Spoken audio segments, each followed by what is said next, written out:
next 4 lectures, we will be focusing on the change process. Recall at the outset of this lecture series, we talked about the contrast between management and leadership. Management is fundamentally about execution. It's about consistency and order. Leadership is about learning, change, and transformation. In order to understand leadership, we have to really understand how a change process unfolds. What are the key phases in the transformation? And why and how do people respond poorly to change? Why do they resist it so often? And what are the implications for leaders? I'd like to begin with 2 quotes about change. The first from Machiavelli, a quote from The Prince, published in 1532. He said, "There is nothing more difficult to take in hand, more perilous to conduct, or more uncertain in its success than to take the lead in the introduction of a new order of things." W.H. Auden also had an interesting perspective on change, one that was rather negative, but perhaps quite accurate. He said, "We would rather be ruined than changed. We would rather die in our dread than climb the cross of the moment and let our illusions die." He's referring there to the notion that often we maintain these illusions about our current reality, about the status quo.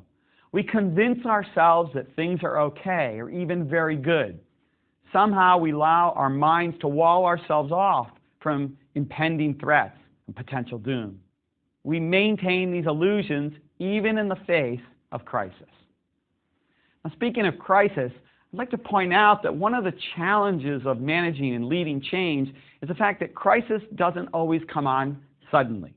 It's not always something that hits you right in the face, and as an organization, it's not do or die right in the moment often. Let's take an example. General Motors. How did its decline take place? Did it suddenly find itself in grave peril in 2007 and 2008 as the Great Recession took place? I would argue no. In fact, Jay Lorsch, the great corporate governance expert, has pointed out that gradual crisis is often much more dangerous than a sudden one. That leaders often are able to mobilize organizations in the face of a sudden crisis or threat, but often they face much stronger resistance to change in the face of gradual decline. And General Motors represents an extreme example of long-term gradual decline. Let's take a look at its market share over the years. There once was a time when General Motors sold 1 of every 2 cars in America. And even as late as 1978, it maintained a market share of 46%. Now, by 1990, things had changed. It was selling just over 1 of every 3 cars in America. And by 2000, just over 1 of every 4 cars in America. And by the depths of the Great Recession, when it was facing bankruptcy, its market share had fallen below 20%. Now, we all know about the incredible losses that it faced in 2007 and 2008, leading up to its bankruptcy and government takeover. $39 billion in losses in 2007, $31 billion in 2008. Those losses are larger than most corporations in the world. But this wasn't the first time that they faced those kinds of losses. Let's go back to the recession of the early 90s, where it lost $4.5 billion in 1991 and a staggering $24 billion in 1992. The point in citing these numbers about market share and losses is that, in fact, General Motors did not suddenly find itself at the brink of bankruptcy in 2008. It had been facing a gradual crisis that had been unfolding since the oil crises of the 70s, since the Japanese had begun to bring high-quality imports to America, with companies like Toyota and Nissan and Honda selling small cars very successfully against General Motors, Ford, and Chrysler. Now let's take a look at one analysis of General Motors' gradual decline and focus on a particular decade, the 1980s. Michael Jensen, the famous economist, did an interesting analysis of General Motors' investment strategies during the 80s. At the time, General Motors was banking on the notion that they could automate their factories in order to improve productivity and reduce their reliance on high-cost labor. They spent a great deal of money both in research development as well as capital expenditures, investments in plant, property, and equipment. Jensen totaled up all of their research and development spending and capital expenditures during that decade. It amounted to $67 billion in excess of the depreciation on existing equipment. He also pointed out that the ending value of the owner's equity in General Motors at the end of the decade was only $26 billion. What had happened during this decade where they spent $67 billion only to result in equity of only 26 at the end of the 80s? Well, their market share had fallen from 44% to 35%. And what had happened to the Japanese competitors during this time? Well, interestingly, Jensen points out that the total value of Toyota and Honda at mid-decade was a little more than $21 billion. So here's his fascinating conclusion. He said, imagine if General Motors had acquired Toyota and Honda in the 80s rather than pursuing their investment strategy that led to massive amounts of value destruction. Jensen points out that, in fact, they had plenty of money. They spent well in excess of the amount that would have been required to acquire Toyota and Honda. And what did they have to show for it? Huge losses in the early 90s and a market share that had dwindled from 1 of every 2 cars in America to roughly 1 in every 3. But of course, the decline continued. And there were many attempts to turn around the company. It's not like people didn't see there was a problem, but could they mobilize the organization to change? Well, there have been many stories, if you look back in business periodicals, about the great turnarounds that were taking place. Always a new CEO trying to fix the company. Roger Smith led the firm in the 80s. He was trying to automate those factories. He was investing to try to modernize GM, and yet market share continued to fall. And then there was Jack Smith in the 1990s. Many attempts to transform the organization, yet resistance at every turn, and market share slid. And finally, Rick Wagner in the 2000s. Many attempts to modernize and change GM, and yet ultimately he was dismissed by the Obama administration and the company was taken over by the government. Now, we can go all the way back to the 80s to see that some people on the board, in fact, were pointing out that General Motors was in deep trouble, that the threat was grave. In fact, Ross Perot, perhaps, was the most famous dissenter on the board of directors. He, of course, joined the company when he sold electronic data systems to GM in the early 1980s, and he was given a seat on the board. In November of 1985, he offered a remarkable address to the board, and that address was made public eventually. He outlined in great detail the true picture of GM's situation, and he asked the management to confront reality. He said, stop imagining that you're better than who you are. You are not GM of the 50s and 60s. Here is the true picture of your quality, of your costs, of the desire of customers to purchase your cars. That amazing address was met by silence on the part of the board, and eventually Perot was pushed out of the company. They simply resisted any attempt to try to change the firm, to understand the true reality. They maintained those illusions that Auden pointed out. What were the problems? Of course, we've heard so much about the cost problems at General Motors, and certainly they weren't cost competitive, and quality issues as well. But of course, they also had this large stable of brands, none of which had a clear identity. When Alfred Sloan built the modern General Motors back in the 20s and 30s, he had this vision of segmenting the market and having different brands for different types of customers who had different income levels. But over time, the brand portfolio had become diluted and brands overlapped in many ways. No one could distinguish clearly Buick from Oldsmobile, from Chevy. And yet the company resisted rationalizing the brand portfolio. Finally, they closed Oldsmobile in the early 2000s. And only with bankruptcy did they divest and close brands such as Saab, Hummer, and Pontiac. The bottom line is, this gradual crisis took decades to unfold, and yet at every turn, the company resisted change. Well, why do people resist change? Well, Connor and Uckel, 2 leadership scholars, have pointed out a number of reasons. I'd like to share them with you. First, they point out that often there's a lack of trust on the part of employees. They don't trust leadership, and therefore they're not willing to follow them when they argue for new ways of doing things. They maintain a belief that change is not needed, or a belief that change isn't plausible or feasible.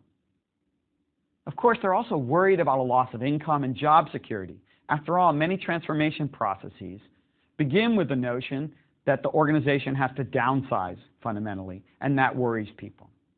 There's also concern that the costs of a change effort might exceed the benefits, that the turmoil that is created might actually lead to paralysis and an inability to serve customers at all.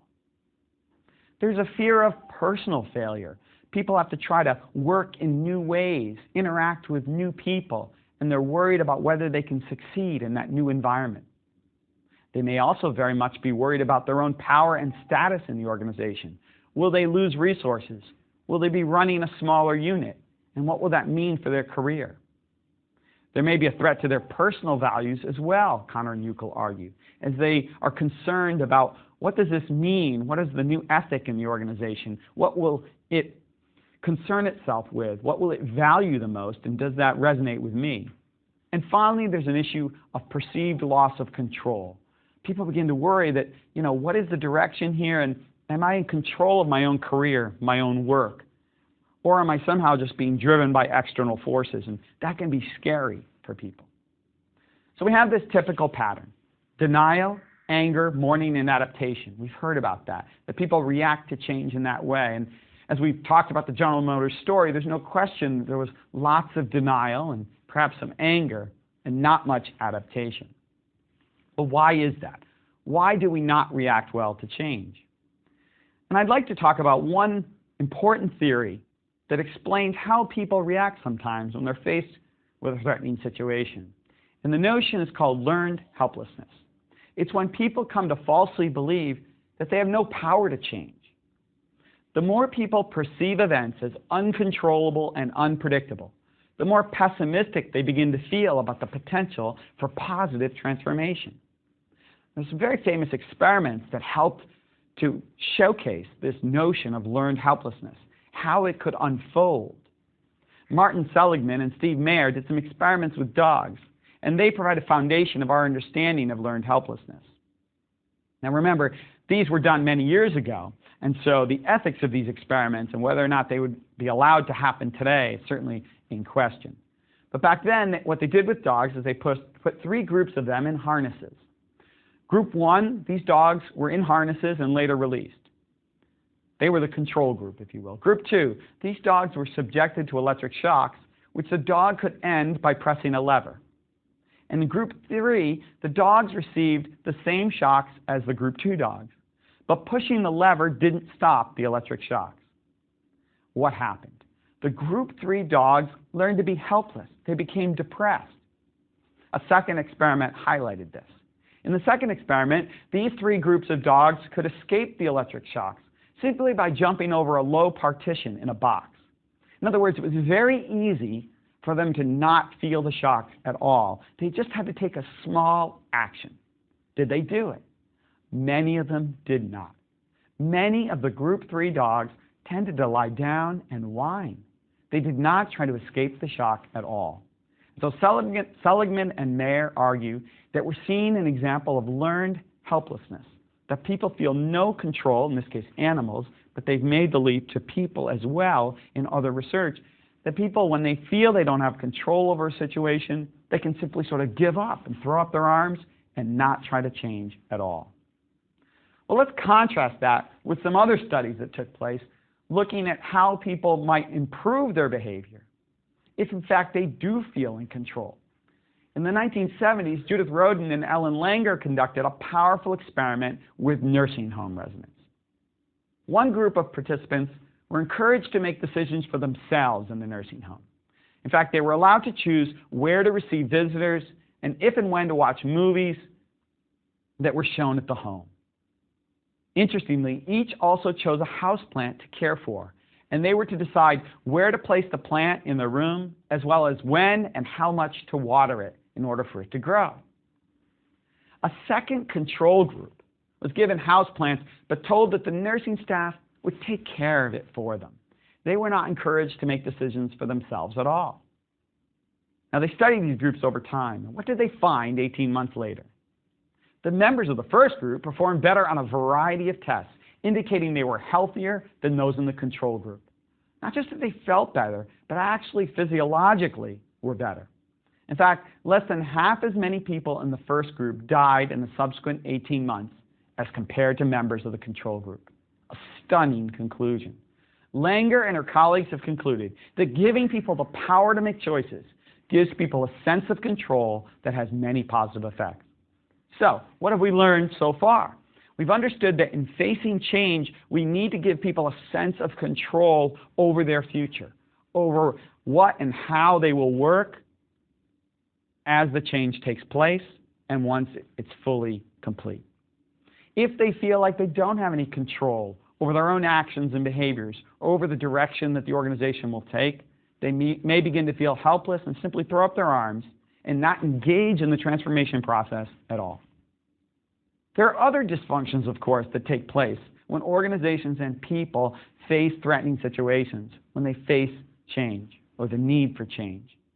And one prominent theory in this regard is the notion that organizations and people respond rigidly to threats, the so-called threat rigidity hypothesis. In fact, Staw, Sandlins, and Dutton, three authors, wrote a famous article about this in the early 1980s.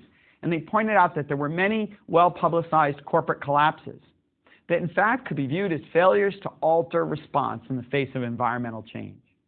In fact, what they found was people, organizations, continuing to engage in the same behaviors that were taking place when they were successful, even when a grave crisis was at hand.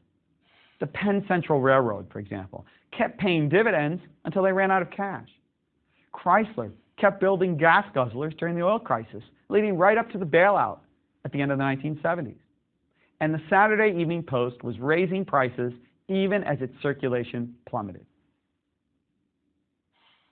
So what happens? Environmental change creates this rigidity. Why? Well, when a change takes place in the external environment, we perceive it as a threat often.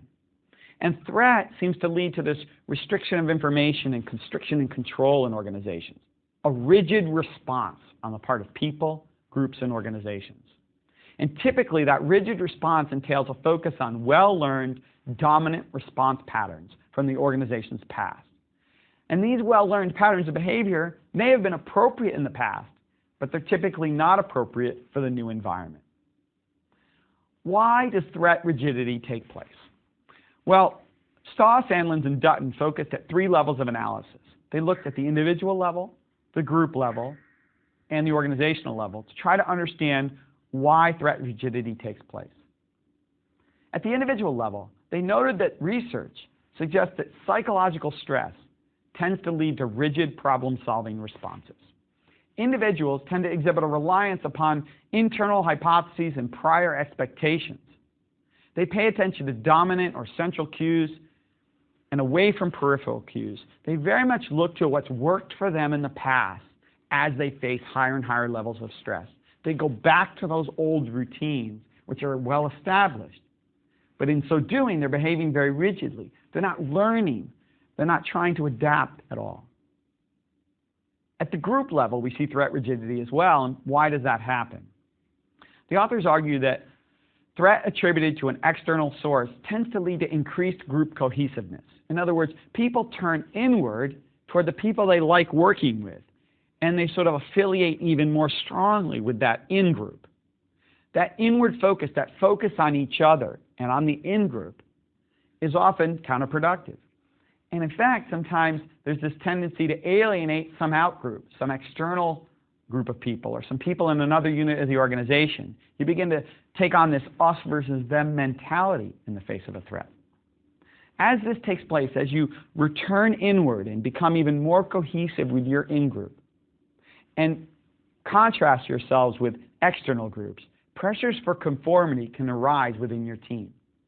You're no longer looking broadly for information and alternatives about how to proceed in the future, and groupthink may occur.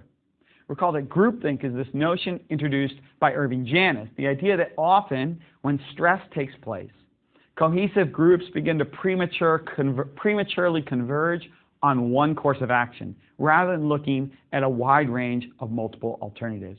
And dissent tends not to surface. People begin to self-censor. They don't want to actually express a dissenting view, something that might go against the traditional conventional wisdom in the organization. Finally, at the organizational level, what do we see when organizations perceive threats? We see a centralization of authority at times, increased formalization of procedures and processes, a reliance on prior knowledge and routines, and a reduction in the richness and complexity of the communication, and very much a focus on efficiency. We've often heard about it. You know, when a recession takes place, when a company gets in trouble, it gets very focused on efficiency, on cutting costs, and ignores the fact that ultimately they're going to have to find new ways to grow, and they're going to have to invest in order to grow as the economy bounces back. And yet, in the face of a threat from the recession, often there's an over-reliance on cutting and not enough focus on what they need to do to prepare when the famine is over, when growth returns in the economy. How will they position themselves to succeed? But in the face of that threat, that rigidity often means too much focus on the here and now and on efficiency gains, and not enough on learning how to adapt and grow in the future. So these maladaptive responses to change, these rigid responses, it's interesting to note, remember, that if the environment is stable, then this focus on efficiency can be very productive. It might make a lot of sense, in fact, to have hierarchy, to have control, to have efficiency, to have routines and processes that are well laid out. But if the environment is experiencing a radical change, it can be dysfunctional to enhance control, strive for efficiency, and restrict information flow. Bozeman and Slusher have described this problem. They write, scarcity-induced stress causes narrower domain definitions, reductions in labor-intensive technology, increasing specializations of technology, and more mechanistic structures with tighter administrative control. The organization's response is to constrict its domain. Of course, the very opposite of what they should be doing. They should be adopting this learning orientation, this exploratory orientation, where they're trying to invent the new in the face of a threat. And instead, they return to the old. And leaders need to be aware of that and combat that at every turn when a crisis hits. Now, how do you think about this threat notion? How can you think about it differently? Well, scholars have pointed out that anytime you're facing a change, you can in fact frame it either as a threat or as an opportunity. Jane Dutton and Susan Jackson are two scholars who've made this distinction between framing something as a threat or opportunity. They went back and looked at the decision-making literature, which is very clear in the notion that how you frame a situation has a great impact on how you'll behave, on the kinds of choices you'll ultimately make. That work was pioneered by scholars such as Tversky and Kahneman. Well, Dutton and Jackson look at that work and say, well, the same issue of framing holds true when organizations face some environmental change. They might frame it either as a threat or as an opportunity. And they offered some hypotheses. They said labeling a strategic issue as a threat as opposed to an opportunity decreases the amount of involvement and participation of lower-level members of the organization. Also, labeling an issue as a threat as opposed to an opportunity increases the probability that organizational responses will be internal and of large magnitude. Well, the magnitude thing might be good, but the internal focus might be counterproductive. And finally, they said framing an issue as an opportunity tends to lead to an externally oriented response. They rooted each of these critical hypotheses in the psychological literature. And then, of course, many scholars went out to try to find evidence to support these hypotheses, and many did. As an example of this threat versus opportunity framing, think, for example, about what happened as shopping and retail changed in America. And Jacobs wrote an article in the Wall Street Journal back in 1985, and he said, you know, suburban and highway shopping centers were a really interesting change in America in the 70s and 80s. Now, mass merchandisers, they looked at that as an opportunity, and they went and gained prime retailing space and became prominent in those suburbs as people flocked there to shop. But retailers who were in downtown locations, they viewed the emergence of these suburban and highway shopping centers very much as a threat. And as a result, they may have behaved very rigidly. By the time they were ready to move and change their strategies, the Walmarts and Targets of the world had established dominance in the suburbs at these new suburban shopping malls. Now, Clark Gilbert has done some interesting work building on the work of Jane Dutton. He's looked more closely at this issue of threat rigidity. And what he's pointed out is something very interesting. He said, look, the prior research clearly says that when people frame something as a threat, they will look to their best-known pre-existing response. As a result, they may be willing to commit substantial resources in the face of that threat. But they also may contract authority and very much make things even more hierarchical. And they may focus on their existing resources rather than building new ways of doing things and making new investments.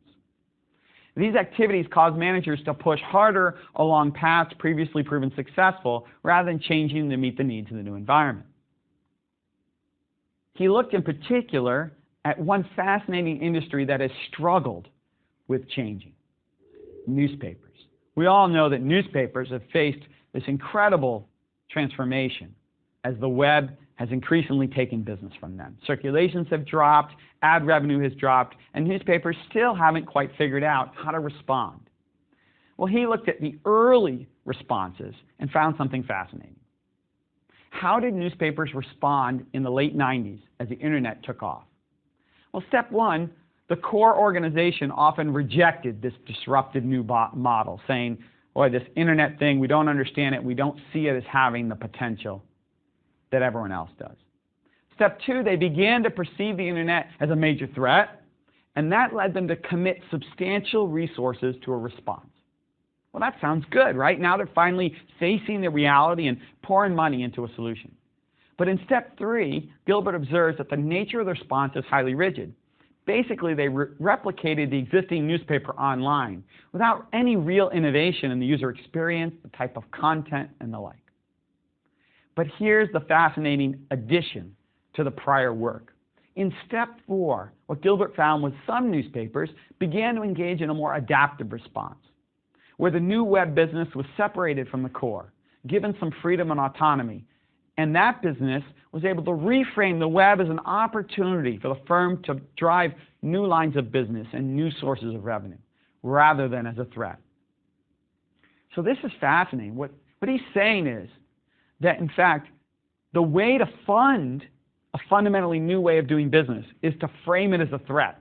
Frame this change in the environment as a threat, because that will get senior managers to commit a great amount of resources to it.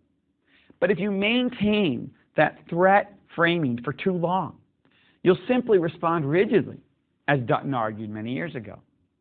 But some organizations are able to engage in this reframing, where what they're able to do is say, look, okay, we're going to commit resources to it, but we can also see that there's an opportunity here. We just have to look at it that way and begin to find new ways of working. Framing an issue as an opportunity at the outset, though, that may not work, because that may lead to a less rigid response, but you may find yourself woefully underfunded by the organization. You may simply be too timid in the face of change. So you have to manage this paradox, says Gilbert. Framing something as a threat can be productive in the sense that it helps you gain the resources required to act. But ultimately, you've got to reframe the situation as an opportunity to grow in new directions, and to take on new ways of doing things, to learn and explore. And if doing so, you can adapt and change in a productive way. So what are our conclusions? What have we learned from this focus on how and why people resist change? But clearly, there's a great understanding of the psychological mechanisms that cause people to resist change, and that's important for leaders to understand things like learned helplessness. And we've begun to recognize typical patterns of behavior in the response to change. And that's important because being able to detect dysfunction is the first step in ultimately getting an organization to improve its performance. We've learned that it's important to engage people in mindful behavior by providing them a sense of control during the transformation process. That if they feel helpless, they will just throw up their arms and not be helpful at all. They may even simply say, "This too shall pass," and wait the change out rather than embracing new ways of working. We've learned that we have to avoid the dangers of threat rigidity in response to change. And as a subsequent lesson, we learned that reframing is important. That if we can reframe an issue from threat to opportunity, as need shifts from garnering resources to designing creative response, well, that we can be very effective. We can't just look at things as opportunity because we may not get the resources required to act. But if we maintain the threat view, we may find ourselves just going back to those same old routines, just like General Motors did over and over again, going back to old ways of working, pouring a ton of money in, as we saw they did in the 80s, for example, $67 billion worth of investment, but investments largely in the same ways of working, the same routines and procedures that ultimately led them to lose market share, to end up with low quality, high cost, and bankruptcy.